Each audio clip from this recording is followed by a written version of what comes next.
कहानी की शुरुआत में हम देखते हैं कि धरती पर थोड़ा डर का माहौल था। सारे देशों ने अपने बीच मौजूद सारे गिले शिकवे भुला दिए और मिलकर ESD यानी अर्थ स्पेस डिफेंस सिस्टम बनाया। दरअसल आज से 20 साल पहले एक बहुत बड़ा एलियन हमला हुआ था जिसमें इंसानों ने एलियंस को हरा दिया था। जो एलियन जहाज धरती पर गिर गया था उसके पार्ट से लोगों ने एलियन टेक्नोलॉजी को समझा और फिर उसका तोड़ भी निकाला। ESD ने अमेरिका की खुफिया लोकेशन एरिया 51 में अपने हेडक्वार्टर्स बनाए। एलियन टेक की मदद से इंसानों ने भी अपनी उड़न तश्तरियां बना ली जिसके जरिए अब चांद और कुछ बाहरी प्लैनेट्स पर भी बेस बना लिए गए। लेकिन धरती के लोगों को ये नहीं पता था कि कुछ एलियंस अभी भी धरती पर नजर रखे हुए हैं। पुराने प्रेसिडेंट विटमोर को लगातार इस बारे में सपने आते रहे। उनके सपनों में एक अजीब सी गोल आकार चीज दिखती। उधर एरिया 51 में जनरल एडम्स को एक इमरजेंसी के लिए बुलाया गया। 20 साल पहले जो एलियंस पकड़े गए थे वो हमेशा से बेहोशी की हालत में थे, लेकिन अब अचानक से वो जाग गए और अपने पिंजरों में कांपने लगे। जनरल एडम्स इस बारे में ESD के डायरेक्टर के साथ डिस्कस करना चाहते थे, लेकिन डायरेक्टर वहाँ था ही नहीं। डायरेक्टर डेविड तो अभी अफ्रीका में था। वहाँ वो अफ्रीका के एक कबीले के सरदार उम्बुटू से मिले और उसकी फौज से भी, जिनके पास कोई तीर कमान नहीं बल्कि एलियंस के हथियार थे।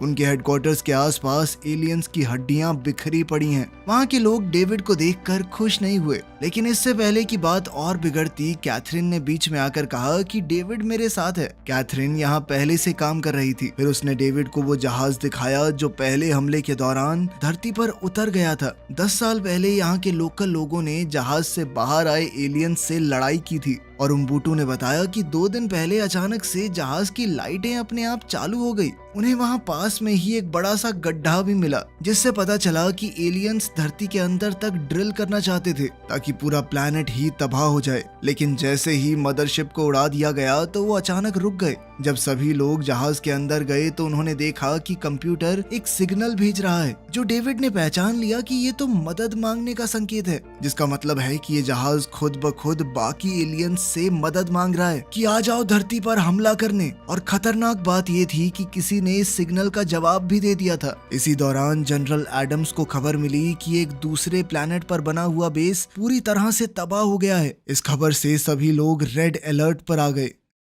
अफ्रीका में डेविड को इमरजेंसी की खबर मिली, लेकिन कैथरीन अभी भी उन गोल ड्राइंग्स को समझने की कोशिश कर रही थी। उम्बुटू को भी पुराने प्रेसिडेंट की ही तरह वो गोल सी चीज बार बार सपने में आ रही थी। सब लोग समझने की कोशिश कर रहे थे कि आखिर ये है क्या। उधर चांद पर मौजूद बेस पर लोग काफी घबरा गए जब अचानक से उनके आसपास का वातावरण बहुत अजीब सा हो गया। अचानक न जाने कहां से वहां एक गोल आकार मशीन आ गई जो बिल्कुल वैसी थी जैसा उम्बुटू ने सपने में देखा था। उन्होंने प्रेसिडेंट और डेविड को सिग्नल भेजा। डेविड समझ गया कि ये जरूर एक स्पेसशिप है। प्रेसिडेंट लैनफोर्ड ने कहा कि हमें पहले हमला करना चाहिए, लेकिन डेविड ने कहा कि ये पहले वाले एलियंस जैसे नहीं लगते। हो सकता है कि ये दूसरी तरह के एलियन हो और अच्छी नीयत से यहाँ आए हों। लैनफोर्ड ने कहा कि इस बात पर हमें वोट गिरवाना चाहिए और वोट का नतीजा हमला करने के हक में आया। ऑर्डर मिलते ही कमांडर जियांग ने चांद पर मौजूद एक बहुत बड़े हथियार को एक्टिवेट कर दिया और उस उड़न तश्तरी को आसानी से गिरा दिया। डेविड ने कहा कि चलो गिरा तो दिया ही है इसे,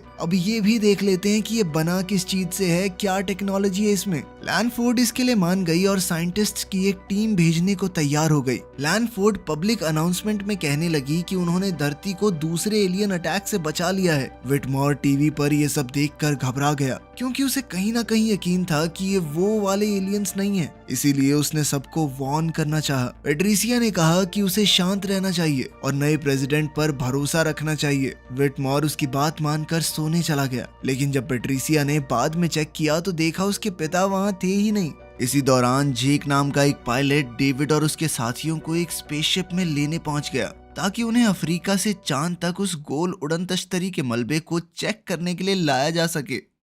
जहाज के टूटे हुए मलबे में काफी खोजबीन करने के बाद उन्हें एक हिस्सा मिला जो बिल्कुल सही था और जेक उसे उठाने की तैयारी करने लगा। उधर जमीन पर अमेरिका में खुशियां मनाई जा रही थी, पहले युद्ध की जीत की याद में। लेकिन तभी विटमॉर लैंडफोर्ड की स्पीच के बीच में आकर सबको चेतावनी देने लगा। तभी अचानक उसे बहुत तेज दर्द हुआ और वो फटाक से गिर गया। उम्बुटू के साथ भी इस वक्त ऐसा ही हो रहा था। चांद पर लोग बिल्कुल भौचक्के रह गए जब अचानक से एक नई एलियन मदरशिप आई और चांद की जमीन की तरफ बढ़ने लगी। स्पेसशिप की जांच कर रहे लोग जल्द से जल्द जहाज में वापस घुसे क्योंकि मदरशिप के आने से वो पूरी जगह बुरी तरह हिलने लगी थी। जेक और डेविड बाल बाल बचे और सही मौके पर शिप में पहुंच गए। जेक ने जहाज की कमान संभाली और उसका दोस्त चार्ली रोबोटिक आर्म्स की मदद से उनके खोजे हुए उस टुकड़े को उठाने की कोशिश करने लगा। काफी कोशिशों के बाद बात बन भी गई, लेकिन जाते वक्त उन्हें पता चला कि मदरशिप का अपना ग्रेविटी फील्ड है जो उन्हें जहाज की तरफ खींच रहा है। जियांग ने तभी अपने एक पायलट से कहकर वो बड़े वाला हथियार एक्टिवेट करवाया, लेकिन मदरशिप पर उसका कोई असर नहीं हुआ। साथ ही मदरशिप ने पलटकर वार किया और उस हथियार को उड़ा दिया। जियांग ने सब लोगों से जल्द पूरे बेस को खाली करने को कहा, लेकिन तब तक मदरशिप ने बेस के साथ साथ चांद के बहुत बड़े हिस्से को उड़ा दिया। ईएसडी ने अपना ऑर्बिटल डिफेंस सिस्टम एक्टिवेट किया, लेकिन ये मदरशिप पहले वाली से काफी ज्यादा ताकतवर थी। उसने अपने रास्ते में आने वाली हर एक चीज को उड़ा दिया और पृथ्वी में घुसने लगी। इसकी वजह से कई शहर तबाह होने लगे, लोग और बिल्डिंग्स हवा में उड़ने लगी। डेविड ने हिसाब लगाया कि ये जहाज तो समुद्र में घुसना चाह रहा है। शायद इन्होंने पता लगा लिया है कि वहां से धरती के बीच तक खोदना काफी आसान होगा क्योंकि समुद्र तो पहले ही काफी नीचे है। उधर जेक जैसे तैसे गिरती हुई बिल्डिंग्स और खतरनाक मलबे से जहाज को बचाते हुए उड़ा रहा था। लैंडफोर्ड ने ऑर्डर दिया कि समुद्र के पास वाले सभी शहरों से लोगों को बाहर निकालो, लेकिन कुछ बोट्स तक वो मैसेज टाइम पर नहीं पहुंच पाया। डेविड के पिता जूलियस उस वक्त समुद्र में फिशिंग कर रहे थे। जब उन्होंने जहाज को देखा तो सीधा डेविड को फोन किया और कहा कि ये शिप पिछली वाली से काफी बड़ी है, लेकिन तभी एक दूसरी बोट जूलियस की बोट से टकरा गई। एलियंस जो उस वक्त पिंजरों में बंद थे वो पागल से हो गए। जब डेविड और दूसरे लोग भी वहां आ गए तो विटमॉर चुपके से सील्ड रूम में चला गया। उसने एक एलियन को कैद से रिलीज कर दिया ताकि वो उससे बात कर सके। एलियन ने अपने टेंटेकल्स का इस्तेमाल करके विटमॉर को पकड़ लिया और फिर उसके शरीर को अपने वश में करके बाकी सबसे बात करने लगा। वो लगातार एक ही बात बोल रहा था कि वो आ चुकी है, वो आ चुकी है। कैथरीन ने एलियन को वो गोल निशान दिखाया और पूछा कि इसका मतलब क्या है, जिस पर एलियन बहुत गुस्से में आ गया। फौजी समझ गए कि एलियन का गुस्सा विटमॉर को मार सकता है, इसीलिए उन्होंने एलियन पर गोलियां चला दी। गोलियों ने तो ज्यादा असर नहीं किया, लेकिन तभी उम्बुटू आया और उसने अपने ब्लेड्स की मदद से एलियन पर हमला बोल दिया। वो बड़ा सा शरीर तो सिर्फ एक कवच था। जब वो टूट गया तो असली छोटा एलियन बाहर आया और उसे भी उम्बुटू ने तुरंत मार दिया। इसी दौरान समुद्र के किनारे एक गाड़ी में कुछ बच्चे जिन्होंने इस हादसे में अपने माँ बाप को खो दिया था, वो छुपने के लिए जगह ढूंढ रहे थे। मलबे के बीच में उन्हें जूलियस की टूटी हुई बोट मिली जिसमें वो बेहोश पड़ा था। उन्होंने देखा कि आदमी तो जिंदा है तो वो उसे भी अपने साथ ले गए। एरिया 51 की टीम मदरशिप को स्कैन करने लगी, जिससे डेविड को समझ आया कि वो आ चुकी का मतलब है कि इन एलियंस की रानी आ चुकी है। इनका जो सिस्टम था बिल्कुल मक्खियों की तरह था, बाकी सब काम करने वाले मजदूर और एक रानी। दूसरी तरफ एक आधुनिक एयरक्राफ्ट ने समुद्र के नीचे का लाइव फीड भेजा जिसमें वो मदरशिप समुद्र के नीचे ड्रिल मार रही है। ये एलियंस धरती के कोर तक पहुंचना चाहते हैं और अगर ऐसा हो गया तो पूरी धरती तबाह हो जाएगी। लैंडफोर्ड ने मिशन चालू किया कि जल्द से जल्द रानी को ढूंढ कर उसे खत्म कर दो और सभी पायलट्स तैयार भी हो गए। ड्रोन्स पहले जाएंगे ताकि वो मदरशिप की शील्ड को डिसेबल कर सके। फिर बारी आएगी बमबारी करने वाले एयरक्राफ्ट्स की जो क्वीन को जल्द से जल्द खत्म करने की कोशिश करेंगे। जब पायलट्स मदरशिप के करीब पहुंचे तो मदरशिप ने अपना डिफेंस सिस्टम एक्टिवेट कर दिया। सभी पायलट्स ने अपने बचाव की पूरी कोशिश की, लेकिन उस जहाज में पहले वाले के मुकाबले बहुत ज्यादा हथियार थे और उसके करीब पहुंचना बहुत मुश्किल था। जेक ने कहा कि इस जहाज के अंदर घुसना ही आखिरी ऑप्शन है। डिलन ने भी माना कि ये खतरनाक बेशक है लेकिन करना तो पड़ेगा। तो एडम्स ने आखिरकार अंदर जाने की परमिशन दे दी और बाकी पायलट से कहा कि इन दोनों की मदद करो। जब सभी जेट्स जहाज के अंदर पहुंचे तो वहां का नजारा देखकर सब भौचक्के रह गए क्योंकि अंदर तो एक पूरी दुनिया थी। उसी वक्त विटमॉर उठ गया और अपनी बेटी पेट्रिसिया को बताने लगा कि रानी इस बार जानती है कि वो लोग आ रहे हैं। पेट्रिसिया तुरंत एडम्स के पास गई और बताया कि ये एक जाल है, लेकिन तब तक बहुत देर हो गई थी। अचानक मदरशिप के अंदर से एक खास तरंग निकली जिससे सारे जेट डिसेबल हो गए। लेकिन तब तक मिशन पूरा करने की कोशिश में उन्होंने बॉम्ब को रिलीज कर दिया, लेकिन वो धमाका रानी का कुछ नहीं कर पाया क्योंकि उसके आसपास एक एनर्जी शील्ड थी। फिर एक दूसरी तरंग एलियन सिस्टम से निकली जो इतनी ज्यादा ताकतवर थी कि उसने सारे सैटेलाइट्स, एरिया 51 बेस और प्रेसिडेंट बंकर तक को डिसेबल कर दिया। और मदरशिप ने इस मौके का फायदा उठाकर बंकर पर हमला बोल दिया जिसमें लैंडफोर्ड और वहां मौजूद सभी लोग मारे गए। थोड़ी देर बाद मिलिट्री लीडर्स एरिया 51 पहुंचे और एडम्स को नया यूएस प्रेसिडेंट डिक्लेयर कर दिया। मदरशिप के अंदर जेक डिलन और कुछ दूसरे पायलट्स भी इस हादसे के बाद जिंदा बचे होते हैं, तो अब उन्हें जल्दी से वहां छुपना पड़ा ताकि वो पकड़े ना जाएं। बेस पर एक साइंटिस्ट ने ताकतवर लेजर की मदद से वो हिस्सा खोल दिया जो डेविड अपने साथियों के साथ चांद पर आई उस गोल्ड स्पेसशिप के मलबे से ढूंढ कर लाया था। उसके अंदर से एक अजीब सा गोला निकला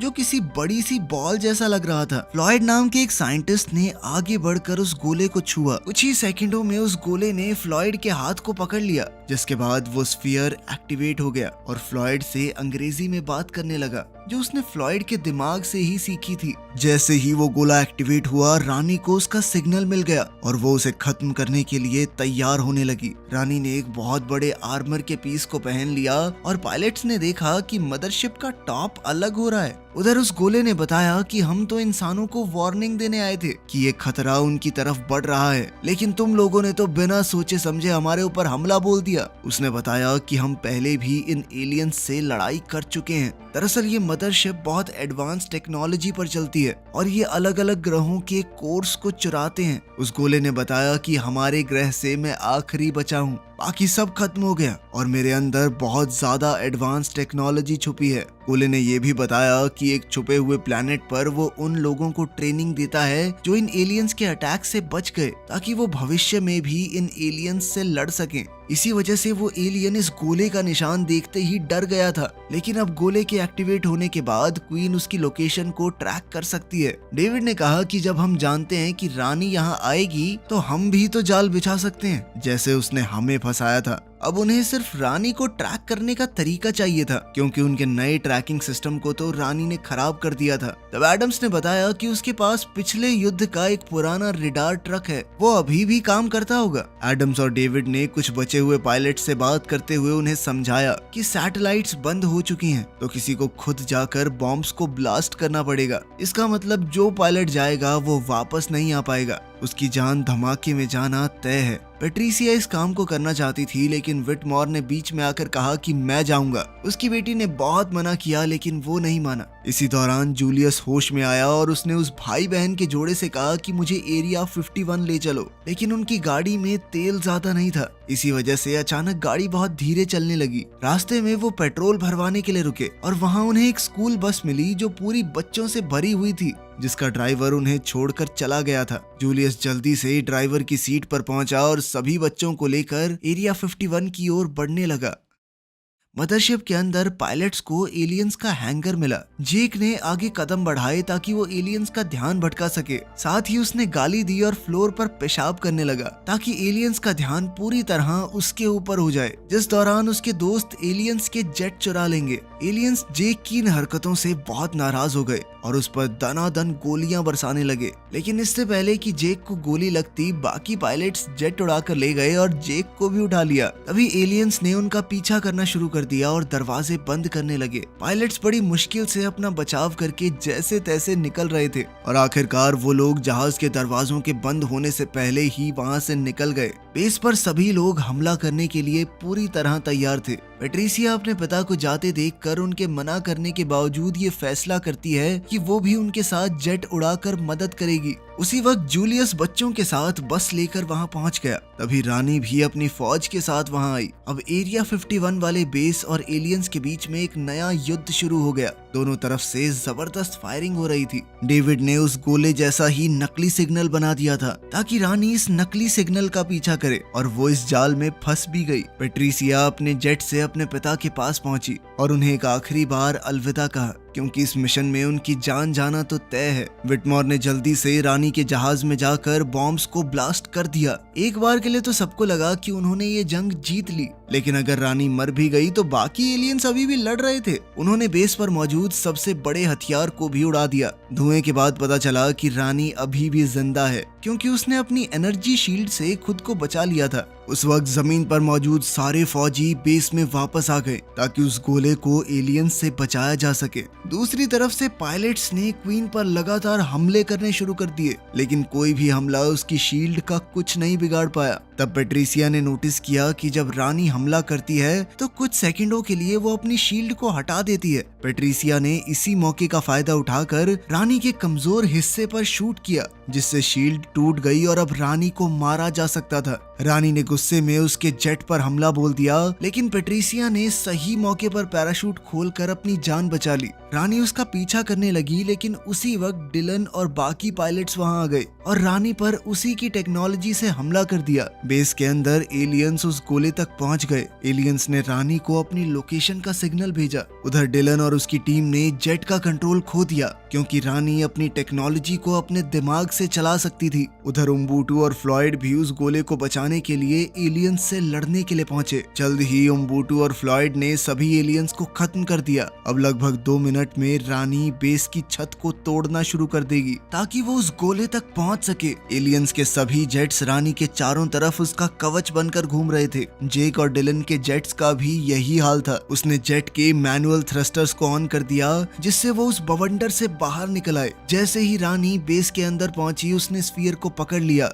वहीं जेक और डिलन ने जेट के कंट्रोल को वापस पाकर रानी पर धुआंधार गोलीबारी शुरू कर दी, जिससे रानी का कवच टूट गया। रानी को जबरदस्त चोट लगी थी और अब वो घायल होकर नीचे गिरने लगी। सामने से डेविड उन बच्चों वाली बस को चलाते हुए आ रहा था। तभी उसने देखा कि रानी उनके ऊपर ही गिरने वाली है। उसने जल्दी से बैक गियर लगाया और बिल्कुल ऐन मौके पर बच गया। वो गोला भी आजाद हो गया। बिल्कुल पहले युद्ध की तरह रानी की मौत के साथ ही ड्रिलिंग भी रुक गई और एलियंस के जहाज जमीन पर क्रैश हो गए। पूरी दुनिया में लोग एलियंस पर अपनी दूसरी जीत का जश्न मनाने लगे। वीडियो पसंद आई तो लाइक कर देना, चैनल को सब्सक्राइब कर लेना। मिलते हैं अगली वीडियो में।